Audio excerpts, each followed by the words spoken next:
Hi everyone, welcome to my mother's kitchen. ഇന്ന് ഞാൻ ഉണങ്ങിയ മാങ്ങ കൊണ്ടൊരു ചമ്മന്തിയാണ് ഉണ്ടാക്കുന്നത്. ഈ മിക്സിംഗ് ജാറിൽ എടുത്തിരിക്കുന്നത് 1 കപ്പ് തേങ്ങയാണ്. അതിലേക്ക് 1/4 കപ്പ് ഉണങ്ങിയ മാങ്ങ. ഇത് ഞാൻ ചൂടുവെള്ളത്തിൽ കുതിർത്ത് വെച്ചതാണ്. ഇതുപോലെ ഞാൻ ചെറുതായിട്ട് അരിഞ്ഞാണ് ഇത് ഉണങ്ങിയത്.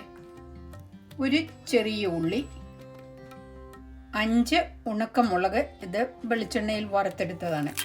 ഇതിൽ ഞാൻ ഉപ്പ് ചേർക്കുന്നില്ല, കാരണം മാങ്ങയിൽ നല്ല ഉപ്പുണ്ട്. വേറെ യാതൊന്നും ചേർക്കുന്നില്ല, ഇത്രയും മാത്രം ചേർത്താണ് അരയ്ക്കുന്നത്.